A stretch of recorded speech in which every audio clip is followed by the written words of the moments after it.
मौलाना जी, मुफ्ती साहब ने वही बात कही जो कुरान शरीफ में लिखी हुई है, जो आपकी धार्मिक किताबों में लिखी हुई है, फिर ये विरोध क्यों, फिर रजा एकेडमी क्यों उचक रही है? मुझे जवाब दीजिए मौलाना नदीमुद्दीन।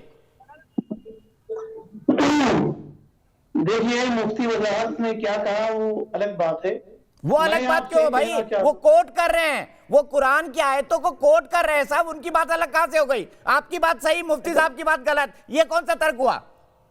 देखिए, आपके मुफ्ती होंगे, वो सबके मुफ्ती नहीं है। आप मेरी बात सुनिए, आप पहले आप बात सुनिए, उसके बाद मैंने कुरान और हदीस की बात की थी। पहले मैंने कुरान की आयत मौलाना साहब, मैं आपके पास 1 मिनट में आता हूँ, आपका फ्रेम चला गया है, आपका फ्रेम चला गया है, मैं आपके पास 1 मिनट में आता हूँ। यही सवाल मौलाना कादरी के पास ले जाता हूँ, फिर डॉक्टर कौशल मिश्रा मेडिकल पर्सपेक्टिव से बात करेंगे। मौलाना कादरी, यूएई की फतवा काउंसिल ने साफ कहा है कि इसके इस्तेमाल में किसी तरह की दिक्कत नहीं है, तो रजा एकेडमी और बाकी लोग क्यों चक रहे?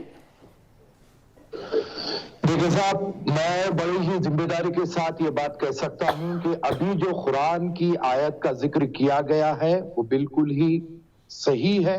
उसमें कोई दो राय नहीं है कि इंसान की जान बचाने के लिए अगर वक्तिया तौर पर हराम चीज को भी इस्तेमाल जान बचाने के लिए किया जा सकता है। लेकिन मुझे ये बतलाइए कि ये जो वैक्सीन चाइना की जो आई है, जिसमें खिंजीर यानी सूअर के कुछ चर्बी मिलाई गई है, तो और दूसरे भी तो जो वैक्सीन आ रहे हैं जिसमें सूअर का कोई शुमार नहीं है, तो वो वैक्सीन हम अपने भारत में लाना चाहिए, क्योंकि आपको किसने बोल दिया कि भारत चाइना से वैक्सीन ला रहा है? किया जाता है सर, भारत में वैक्सीन बन रही है, आपको उस पर भरोसा नहीं है? अभी भी चाइना से प्रेम आपको रहता है। मौलाना कादरी जी, मुझे बताइए, किसने कहा? क्या भारत सरकार ने कहा कि चाइना की वैक्सीन ला रहे हैं?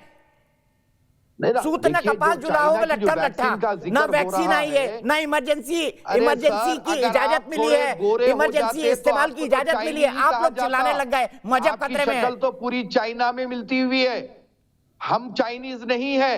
अगर आपका थोड़ा रंग खुल जाए तो आप पूरी चीनी लगेंगे आप। अच्छा, आप हमें चाइना से मत जोड़िए, हम उसके दुश्मन है, क्योंकि वो हमारे देश का दुश्मन है। पहले बात जो हो रही है उसको सुनिए आप, मैं क्या बोल रहा हूं आपको। अरे सर, मैं कह रहा हूं कि वैक्सीन अभी आई नहीं, पता नहीं कहां से वैक्सीन है, क्या आएगी, सरकार ने कुछ कहा नहीं, आप लोग जुलाओ में लट्ठम लट्ठा की मजहब खतरे में आ गया।